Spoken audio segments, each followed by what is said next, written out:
Ассалаумағалейкум, барша әлеуметтік желі қолданушылар. 5 минут назарларыңызды, уақыттарыңызды бөлсеңіздер рахмет. Соның үшін активистер, блогерлар, белсенділер, бұқаралық ақпарат құралдары барлығымызға ортақ мәселе. Сіздердің алдарыңызға бір өтінішпен шығып отырмын. Біз енді мына билікке жеткізу жолы осы күнделікті қолданып жүрген әлеуметтік желі арқылы жеткіземіз. Себебі арыздансақ, арызымызды жаңағыдай отписка жасап, анда-мында сілтемелейді. Сондықтан да осы желі арқылы жеткізу жүргесін, осы әлеуметтік желі арқылы Атырау халқының жағдайын билікке жеткізуді баршаңыздан сұрап отырмын. Қозғайын тұтқан мәселем осы енді Атырау халқының жан айқайы, күнделікті көтеріліп жатқан экология мәселесі. Кешен қозғап отыр депутаттар, АНПЗ-ға қатысты мәселе. Енді дәлелдеп жатыр барлығын, АНПЗ Атырау халқын қалай улап отырған, оны дәлелдемесе де енді мұрнымыз иіс сезеді. Сезіп отырмыз, күнделікті демалып отырмыз, көріп отырмыз, демалатын ауа жоқ, сасып жатыр қала. Оны барлығы білет. Атырау халқының 90% аурушан, аурухана толы, аптекаларда толы. Біздер енді осы белсенді болғасын, әлеуметтік желі жүргізетін болғасын, подписчигіміз болғасын, Атырау халқы біздерге өтінішпен шығады, күніне сбор ашып берші, баламыз ауырып жатыр, емге жіберейін деп едік деп.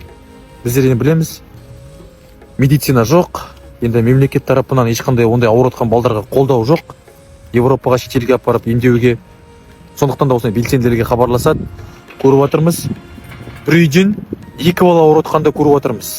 Түсініксіз бір аурулар, диагноздар, жаралары бірнеше жылдар бойы кетпейтін дәрігерлер біздің диагнозды қойған, бірақ өздері сол диагнозға емін білмейді, қалай емдейді екен. Өмірде естімеген диагноздар. Неше түрін күніне көріп отырмыз. Соған енді жүрегімізге қатты батып отыр осы мәселе. Енді қазір енді депутаттар қозғап отыр осы мәселені. Енді сіздердің алдарыңызға шығып тұрған өтінішім, барлығымызға енді бір ауыздан осы мәселені қозғап, әлеуметтік желі арқылы билікке жеткізіп, бір шешімін табуды сұрау керек деп есептеймін. Себебі мына АНПЗ қондыратын фильтрін қондыру керек. Бұл жерде адамның өмірі маңызды, ең бастысы. Сондықтан да халықтың жағдайын барлығымыз көріп отырмыз ғой. Бұл жерде осының алдында енді қаншама тақырыптар қозғап отырмыз. Бұл енді ең маңызды тақырып деп есептеймін Атырау халқына. Сондықтан да барша Атырау халқының талабы осы деп ойлаймын. Бір ауыздан енді барша белсенділер, блогерлар, активистер, желі қолданушылар осы мәселені билікке жеткізуді сұрап отырмын сіздерден өтініп. Себебі бұлай жалғаса беруге болмайды. Қашанға біздер осыған көз жұмып, қашанға болмайтын нәрсені қазір әлеуметтік желіде қозғап, бір-бірімізден қашанға қырылып, бір-бірімізден қашанға соғысып, біріміз шұқып, осылай жүре береміз. Ауа ортақ, сондықтан да осы бәрімізге ортақ мәселе. Рахмет. Бұлай ғой, жаңа Арекен біраз нәрсені көрсетті. Ол бәріміз білетін, мұрнымызбен, өзіміз денсаулығымызбен сезіп жүр. Ауа ортақ, су ортақ. Сондықтан да мына жерде 2026 жыл келіп қалып, жандарыңыз мұрнының ұшында асығыссыздар білем дегенменен әуелі жаңа технологияларды орнатып алмай, ешқандай да 10 жыл тұрмақ, 5 жыл рұқсат сұрауға да қақы жоқ деп ойлаймыз.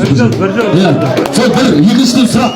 Мына жерде кеше осы тақырыпты бастап көтергенімнен АНПЗ-да кезінде жұмыс жасаған, қазір жұмыс жасайтын грузчик жігіттер шығып жатыр. Мына Әуезов көшесінің бойында жасырын түрде бір база бар. Маған координатасын бәрін жіберді, дәлелді мұнда бүткіл дәлелдерім бар. Осыған сіздер апарып көрсетсеңіздер, күкірт сақтап отыр екенсіздер. Және ол жасырын. Оны күніне 57.000 теңгеден ақша алып, сол жерде грузчик жігіттер айтып, сол жерге егерде ол өтірік десеңіздер, менде координаты бар. Бір-екі құзырлы орын мекемесінің адамдарын алайық, депутаттарды алайық, сол базалар қарайық. Өйткені ол жерде экология департамент басшысы отыр, Ерлан мырза. Өйткені ол жерге жаңбыр жауса, күкірт белгілі, бір күні көзіміз сығырайып ұйықтан тұрмай қаламыз біз, өлген қойдың көзі ұқсап. Сондықтан да ана беті қалай болса солай ашық жатыр, тек бетін білдірмеу үшін тор сеткілермен жауып қойған деп дәлелді суреттерді барлығы менде мұнда тұр. Осы Ғалике, сіз өте жабық адамсыз. Мен сізге осы мәселемен алдында да естігеннен қаңқу әңгіме басталғаннан осы мәселемен шықтым білген, әлеуметтік желіден де таба алмадым, жеке нөміріңізді де көтердім. Енді кеше дәлелді түрде суреттермен бәрі келіп жатқаннан кейін бұл бір күні бәріміз оянбай қаламыз. Өзіміз жан дүниемізбен сезініп жүрік қазір. Атыраудың қандай лас екенін. Осыған жауап берсеңіздер, және мына хаттамаға да енгізсеңіздер. Рахмет, сұрағыңызға 1 минут. Барлық бірінші сұраққа жауап берсін алдымен. Да, мы говорим, что пусть сейчас на первый ответят на вопросы человека, который первый выступил. Ассалаумағалейкум ағайын. Осы 2-3 күннен бері қарай анып-ызы туралы өзімнің әлеуметтік желіме бірнеше видеоларды, заңсыздықтарды салып келе жатқан жүрмін. Енді соған орай бірнеше адамдар осы анып-ызыда жұмыс жасаған, менің мына артында тұрған базыда грузчик болып жұмыс жасаған Мереке деген бауырымызда қазір өзінде белгілеймін. Бірнеше заңсыздықтарды заңсыз сақтап отырған қаланың қақ ортасында Әуезов көшесінде міне күкірт, ашық аспан астында күкірт сақталып отырғандығы туралы хабарлар келіп түсті. Координатасымен бір адрестері барлығы.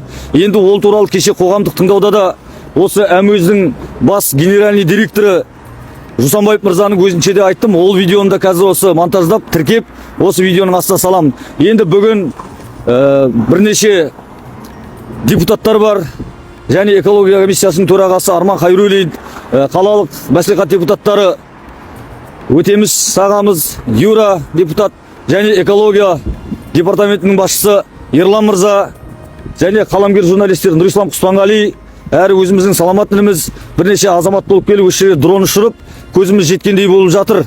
Енді заңды түрде осының тексеріп беруін өтініп, біз экология департаментіне өзіміздің тарапымыздан арыз түсірдік. Күкірт қайда? Күкірт мына біздің, менің мына жақта тұрған мына база анып-ызы. Осының ішінде ар жағында шашылып, төгіліп жатқанында бар, жинақтап қойғанында бар. Және нақты дәлел сол жерде грузчик болып қызмет істеген Мереке бауырымның сөздері менде мына телефонымда толық сақтаулы тұр. Қазір арнайы дрон ұшырылған видео дәлелдерді, кешегі қоғамдық тыңдауда айтқан сөздерімді барлығын осы видеоға саламын. Бейжай қарамайық. Өзіміздің өміріміз өз қолымызда, бізді улауға рұқсат бермейік ағайын.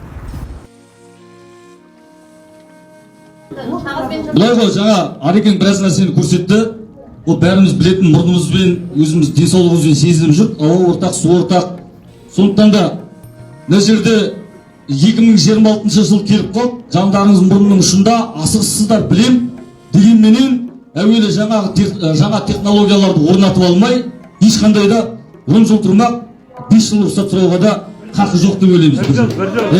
Сол бір екіншіден сұрақ. Мына жерде кеше осы тақырыпты бастап көтергенімнен анып-ызыда кезінде жұмыс жасаған, қазір жұмыс жасайтын грузчик жігіттер шығып жатыр.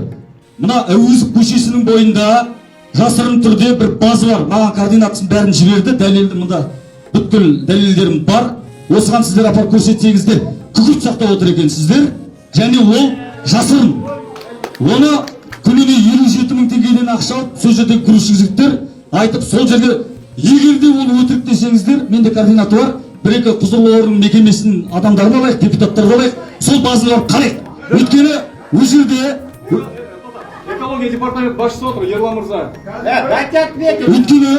Өйткені ол жерде жаңбыр жауса, күкірт белгілі, бір күні көзіміз сығырайып ұйықтан тұрмай қаламыз біз, өлген қойдың көзі ұқсап. Сондықтан да ана беті қалай болса солай ашық жатыр, тек бетін білдірмеу үшін тор-тор сеткілермен жауып қойған деп дәлелді суреттерді барлығы менде мұнда тұр. Осы Ғалеке, сіз өте жарық адамсыз. Мен сізге осы мәселемен алдында да естігеннен, қаңқу әңгіме басталғаннан осы мәселемен шықтым білген, әлеуметтік желіден де таба алмадым, жеке нөміріңізді де көтердім. Енді кеше дәлелді түрде суреттермен бәрі келіп жатқаннан кейін бұл бір күні бәріміз оянбай қаламыз. Өзіміз жан дүниемізбен сезініп жүрік қазір. Атыраудың қандай лас екенін. Осыған жауап берсеңіздер, және мына хаттамаға да енгізсеңіздер. Рахмет, сұрағыңызға 1 минут.